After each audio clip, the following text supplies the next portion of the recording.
We realized over the period, people have been asking us why we decided to do this podcast, why we decided to take this journey. And we want to clarify a couple of things. Most of the books we read, most of the YouTube videos we watch, they talk about business, they talk about making money, but they don't talk about it in a Ghanaian setting or an African setting. They talk about shares, they'll talk about these other things that really don't apply here. So I felt like if we can get some Ghanaian entrepreneurs to talk to us or to share their stories, then we have something that really applies to the Ghanaian, applies to the African, and we can actually pick that up and be encouraged to do more business. When I was in senior high school, I think from in JHS to SHS, I went to the best school in Ghana. Yeah, sorry. Should be obvious by now. There's only one good school. And I was actually thinking, what business should I just settle on and do? And I decided I'll do photography, videography.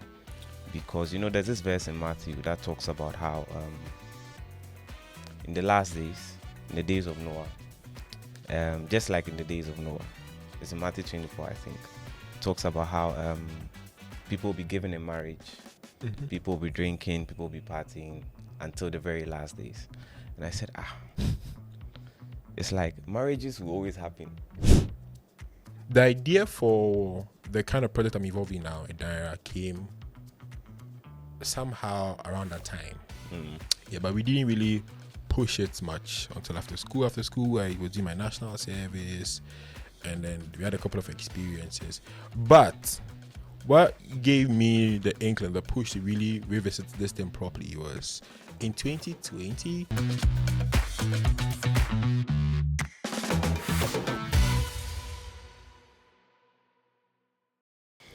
Accra, world, exciting times, and it's us here again, the Peswa Podcast. And today's conversation is a particularly unique one. I'm here with someone I call my co-host. It's going to be an in-house conversation. We realized over the period, people have been asking us why we decided to do this podcast, and the nature of the content we put out. Why we decided to take this journey, and we want to clarify a couple of things. Yeah. And with me here, it's Klenam Jikunu. Klenam, what's up? Yeah, Charlie, cool. Pleasure to be here. I mean, I'm always here, but pleasure to be here. Yeah. And guys, for context, Klenam is a pastor and an entrepreneur. Okay, so then I also have to pitch in that Bill's a theologist and an entrepreneur. Yeah, so exciting. So, Clem, first off, I'd like us to... The truth is that we didn't birth this idea to do this podcast. Yeah. The main person who brought this thing up is behind the camera. Yeah, we spoke in heaven and hell when he doesn't want to come. It's called Dick Lai. So for me, Dick reached out to me in 2023, later part of 2023, I remember, and told me about how he had an idea reached out to me on Twitter. We have a mutual friend called Nathaniel. Yeah. And about how he wants to start a podcast, basically like a media house that focuses on telling the business narrative for Ghana. And he doesn't think there's anything like that out there and stuff like that, right? And personally, I'll say in my head, if this guy knows me in any strange bit, I wouldn't be a good fit to be a host. I wouldn't want to be a host for a podcast. I'd have considered like an audio podcast, but he was telling me it was going to be a video podcast. But I think Dick is very stubborn, very persistent, and I decided to jump on. So for me, that was like the early interaction. We met a couple of times. He took me to Jamestown Coffee. Hey. Invited me small. He's helping you, Charlie. I've not taken me yet. Oh, so but how do you know Dick? Like, how did you tell me about? Yeah, so I was driving after I went for a program, and then Dick calls me. Actually, I think he wanted to reach out to someone I knew. And I think we've already interviewed him. That was Phil. Phil. Yeah. Okay. And he was telling me about the whole podcast idea, and I was like, I actually have been thinking about this same thing.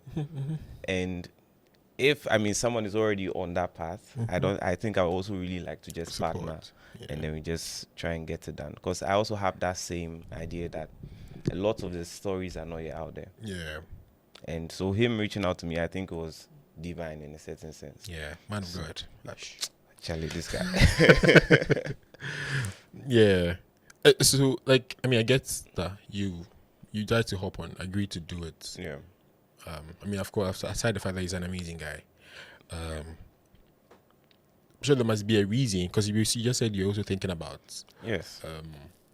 wanting to do it. So I think I want to know why you decided to hop on, why you think a podcast like this, of this nature, was like needed in the Ghanaian landscape or in our space. And I also touch on why I think I decided to do it. Good. Yeah. So for me, it's actually the exact same thing, which is that most of the books we read, most of the YouTube videos we watch, they talk about business, they talk about making money, but they don't talk about this in a Ghanaian setting or an African setting. They talk about shares, they'll talk about these other things that really don't apply here. Because when we talk about having shares, talk about investments in a certain way, they don't really apply in the Ghanaian or African setting. Yeah.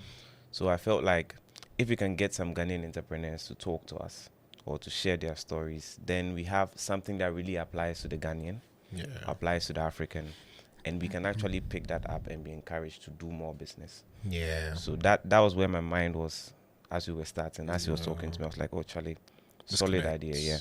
It collides, let's make it work. For me, I think my friends know that I've always been saying this, that I believe, in the 60s, Africa experienced a certain political liberation. It swept across the continent from the Nkrumahs to whoever. In the 60s, there was like a huge wave of political independence. But somehow we left out the economic part. Africa is like heavily dependent on other players in the global landscape for economic liberation. Yeah. And the journey to that for me is, you just look at what has happened historically. You take, say, America. You take, even, let's take Korea, South Korea, right? Okay. Post-Korean War, South Korea, or even China. All these nations or landmass of people move to a place of economic independence, heavily driven by entrepreneurship. And for me, I think there is a need for us to have more entrepreneurs on this continent. Definitely. Yes. And how that starts, because in my case, how I decided to become an entrepreneur of some sort was because I heard stories of other entrepreneurs. I read stories of other entrepreneurs and how that played out for them. And so you are inspired by that and you want to take this journey as well. Yeah. So I felt like Africa is going to be built by entrepreneurs. Definitely. Like if you consider JP Morgan or John D. Rockefeller or Andrew Carnegie of America, or like these charitable-led revolution in Korea, so Samsung, Hyundai, like these people have built, made their countries economic powerhouses. And so I think it's only fair that I can reason that this can apply to the African continent and to Ghana. Yeah. So if we're able to tell these stories with the hope that people will hear these things and be inspired to take the journey, to take on the challenge, like, we're good to go. Hi guys, I know you're enjoying this conversation and I'm really sorry to interrupt you, but then it has come to our attention that about just 24% of you guys who watch us have actually subscribed to our channel. Please hit the subscribe button now. It goes a long way to help us with the content we're trying to give to you every week. It encourages us a lot and it goes a long way to help us. Please do so. Share with your friends and comment as well. Thank you. So I want to know, for you, right? Yeah. How did your journey as an entrepreneur start? Well, what business are you involved in right now? Okay. So currently, After being the business of the Lord. So currently, okay, let me rather start with how the whole thing started. My entire family were into business. Oh. Everybody does business in my family. So it only makes sense in a way that you would also get into business. You're surrounded by entrepreneurs. Yes, fully surrounded by entrepreneurs in various capacities, right? And for me, it's not one of those stories, but it's one of those stories. Like when I was in JHS, I used to sell pencils. Oh, okay. Right. Just, I don't know how, but my mom bought a lot of pencils and they were just at home, and I decided that, hey, let me pick it up, start selling, whatnot. And I did that for a long while. At the point, I started selling phone cases. Oh, in JHS? That was in SHS. Okay. So Which I'll buy is St. Peter's, the great St. Peter's. Yes, thank you. Okay, we read you. We let it slide. So, started there, selling phone cases. Come on vacation, buy some, go and sell. People want. University, still selling phone cases. Made me some good money, surprisingly, because people will not maybe know where to find phone cases, but I would go search, get them at a cool price, come and sell in school, etc. So the passion for business has always been there. Yeah. But currently I'm working as a project manager, but I ended up settling on photography as a business venture to fully pursue. Oh, I started selling cars at a point. Oh. Yeah, Charlie. The opportunity came, I took it. Okay. And I said, I'm selling cars. I sold cars for a while, made some good money off that. So because I've been surrounded by business people, my mom especially, she'll take an opportunity if it comes. And she will do very well with it. And every time she says that God is a helper, God is pushing her to do the business. Every time she has some fantastic idea, and when she decides to do it, it works. Okay. So I also notice some form of grace in the family for business especially. So I decided finally to settle on photography. Okay. As a business. That's an interesting choice. Yes. The reason for photography is, I read a verse in Matthew. And I was actually thinking, what business should I just settle on and do? And I decided I'll do photography, videography. Because, there's this verse in Matthew that talks about how in the last days, in the days of Noah, just like in the days of Noah, it's in Matthew 24, I think, it talks about how people will be given in marriage, people will be drinking, people will be partying until the very last days. And I said, it's like marriages will always happen until the end of the world. So if there's something sustainable, then what should I go for? Okay. Something that has to do with weddings, has to do with marriages. And photography, I already always like gadgets and whatever. So I said, why not? Let me just pick photography, something that no matter what happens, people will be given in marriage to the end of the world. So I just decided, hey, let me just start this journey here. And so far, so good. Wow. When the end of this has come in, like the world is shaking and stuff, you be holding your camera in between. Yeah. So how about you? For me, it's interesting. When I was in senior high school, I think in JHS to SHS, I went to the best school in Ghana. Yeah, sorry. Should be obvious by now. There's only one good school. St. Augustine's College, Cape Charlie. Coast. The Guardians of the Coast. Wait, is that what you call yourself? Guardians of the Coast. Yes. Actually. Great school. Great school. I think I never had the inkling to be a businessman up until I got to university. Okay. I think for me, surrounded by my dad worked in the mines. Okay. My mom somehow was like, she was involved in like cosmetics, trading cosmetics. But then in our upbringing, we always, train to do well in school, get a job. And for me, I think when I was in senior high school, somehow everybody wanted you to come and become a doctor, because if you are doing well in school, You're a pharmacist. Yeah. So I think that was the expectation.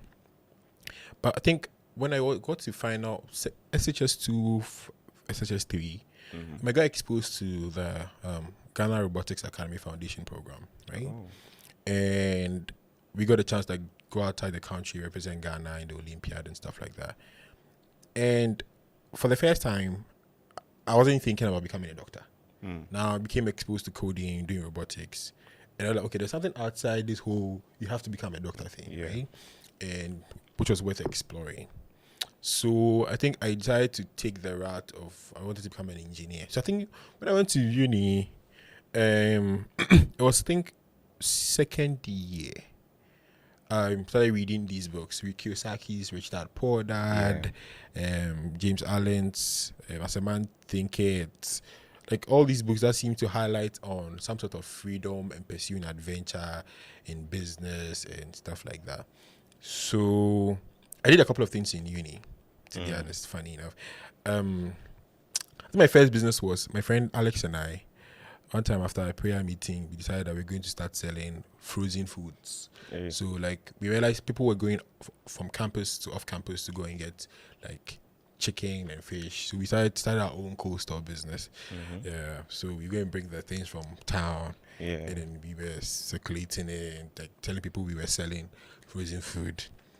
And then after a while, so one time I saw church again. A friend of mine, it's called Louis. Louis was wearing a shirt. They had written London on it, right? And I was like, oh, it would be cool if I have Jesus printed on this shirt, same design, and just have it going. And from there, I made a shirt for myself. A couple of shirts. I think I wrote saved and Jesus, something like that. And I went to church and people, oh, this is nice. I want some. Yeah. And then started to retail it. Started making it. Became a shirt. Started called Believe Ways. Oh. Yeah. The Instagram page is still there. Became popular actually. It was a really good business. And then from there, the idea for the kind of project I'm involved in now, Edira, came somehow around that time. Yeah, but we didn't really push it much until after school. After school, I was doing my national service, and then we had a couple of experiences. But what gave me the inkling, the push to really revisit this thing properly was in 2020, Shola Akinade and Ezra Olubi, Paystack co-founders, their story broke out about how they had been acquired by Stripe for $200 million, and exciting. Great story. And I was sitting in my room and I was like, wow, man, I gotta go back. Yeah.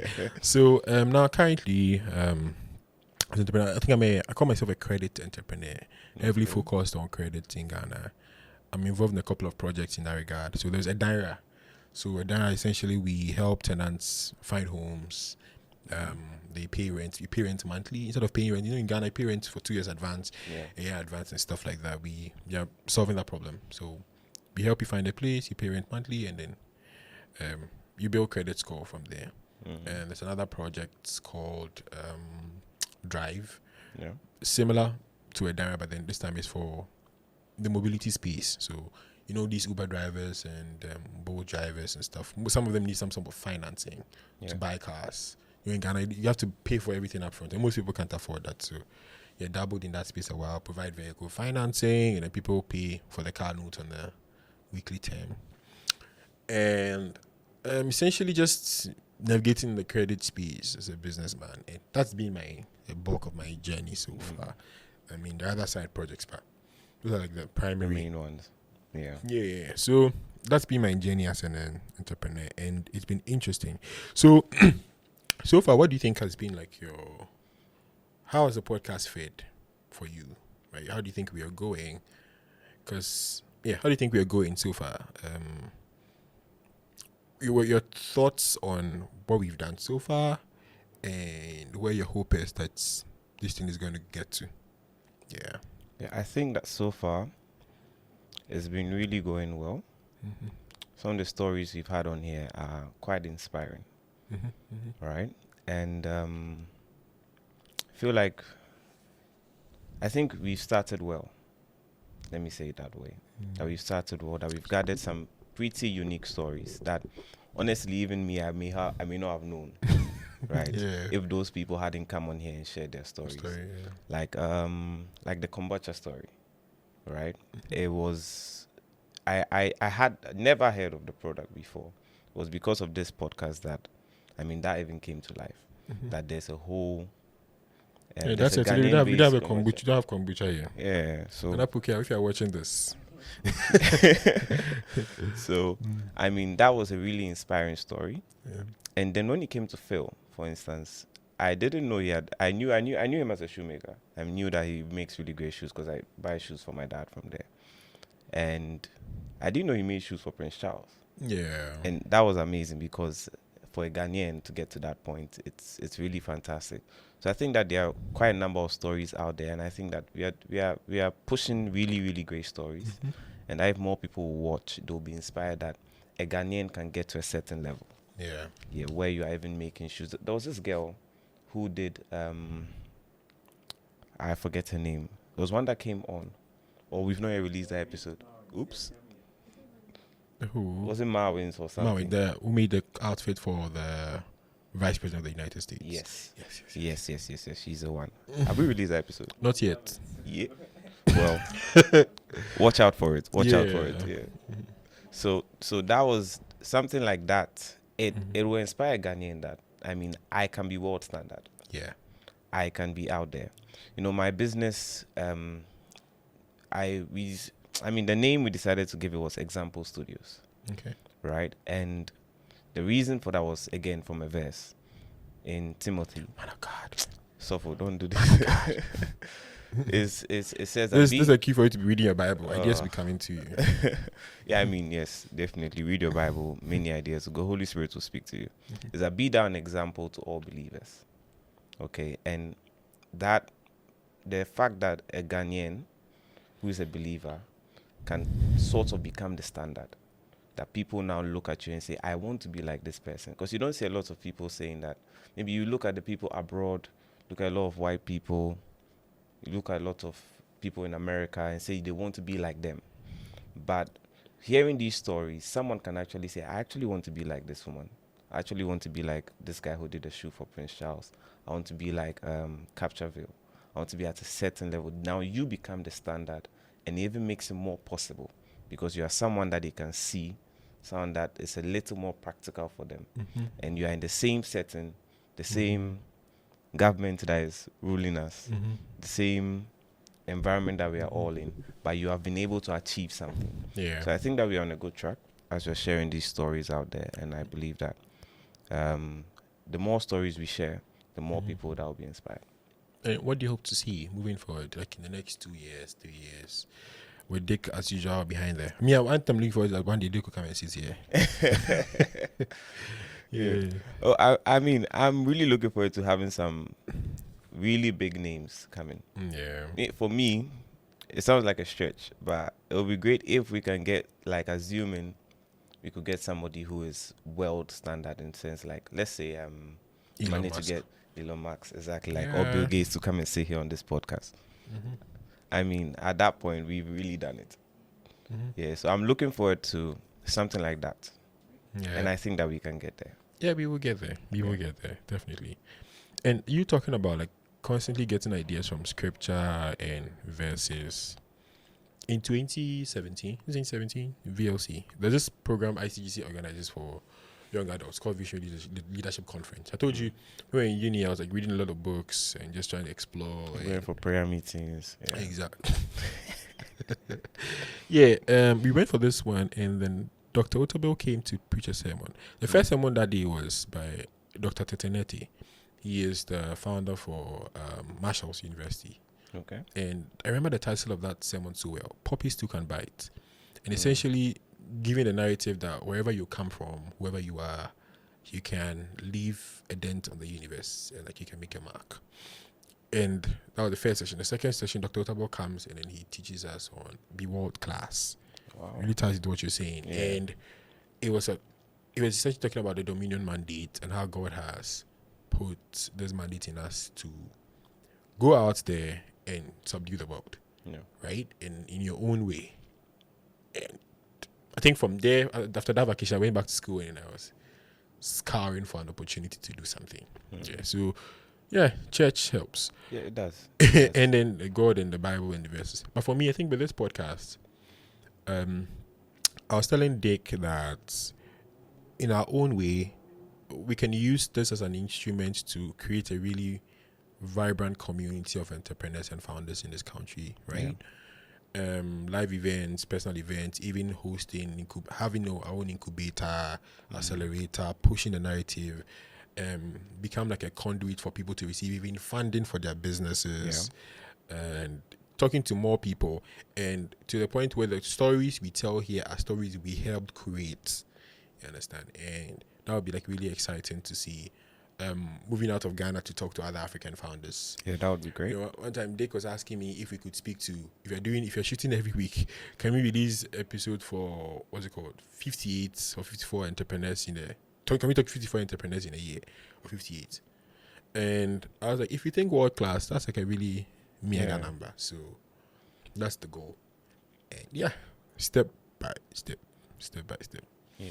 Anyway, hello guys. So you know how we are the Peswa are particularly excited about entrepreneurship and getting people to start the entrepreneurship journeys, right? So we've partnered with Tendo, the number one reselling platform in Africa. All you have to do to become an entrepreneur without investing any capital at all, visit tendo.app, pick up an item, add your profit, resell. Tendo is going to handle the distribution of the particular product for you, and you just sit back and then earn. Thank you very much. Visit tendo.app today. There's this narrative as well. Back to the church conversation and Bible conversation about how, I mean, you're a pastor, right? And you're a theologist. I'm their pastor. You're a theologist. As a pastor, there's actually a stereotype generally that pastors can be businessmen, and that faith and entrepreneurship don't gel well, right? How have you navigated that? I mean, clearly the ideas came to you from the Bible and from like an exercise of your faith, you see. How have you navigated that path? And maybe we can explore stories about what the Bible says about entrepreneurship, you know, and work and stuff like that. So I just want you to give us like a certain briefing on how that has worked out for you as a businessman. Okay. What I can say is that I think that the church I've been in also helps. I go to First Love, and one of the things we emphasize on is a lay ministry. Okay. Which is that you can be a doctor and be a pastor. You can be a nurse and be a pastor. And that your secular job does not have to stop you from the ministry. And that just like some people in the Bible, which I'm sure we'll touch on, like Paul, yeah, you can actually do the ministry and also work for, and also do business and actually excel at it. One of the things that we're always being pushed at in church is that you should excel at your secular job. You should get to the highest possible point. So you shouldn't enter looking to be just at the smallest level, but you should always be pushing for something more. That in one way you should be able to balance both the ministry and then your secular work as well. So I think that being in that setting, the mindset has always been that you can actually do this and still serve God. Yeah. So I think that a lot of people need to have that mindset that, okay, if I'm doing business, it doesn't mean that I can't serve God. But you shouldn't also have the mindset that once I begin to do ministry, I can't also do business in a certain sense, because there are quite a number of people in the Bible who do it, like Paul, Abraham. All these people loved God. All these people served God, but they still did business. Yeah. And personally, like I've said, I think it's mainly because of the setting I found myself in. Yeah. I've been encouraged that, hey, lay ministry, you can be a pastor, care for people, preach the word on weekends, and then Mondays to Fridays, you're hard at it doing your business. Yeah. Cool. Yeah, I think that makes a lot of sense. Yeah, and I think, like I said, the dominion mandates God has given us. God creates, you know, and He has put His Spirit in us, and so He sort of expects that we create solutions and then we drive, because economic prosperity is a blessing from God, and if you can be a driver of that, as an entrepreneur, like you're doing a lot of work, literally. Yes, so you are actually. No, because but if we take Joseph, of Arimathea, right?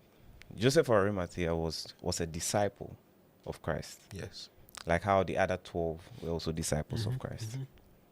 Okay, but he did not preach the gospel. Yeah, he did not maybe heal the sick. He didn't do any of these things. But when the opportunity presented itself, he used the money that he had made from business to help the church. Yeah. clearly, when they needed a tomb to keep, for those of you who don't know, just Varimathea, when they needed a tomb to keep the body of Christ, it was his tomb that they used. He presented his tomb. That was for him, his sacrifice, his offering to God. So, yeah.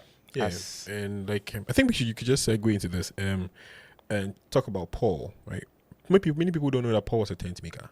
Yeah, true. In his letter to the Corinthian church, he was telling them about how he decided not to be a burden to them. I think in chapter 9, 1 Corinthians 9, and how he fends for himself. Yeah. And that helps him to do his ministry well. Exactly. And the idea that he was also surrounded by like people who were business people, like Lydia.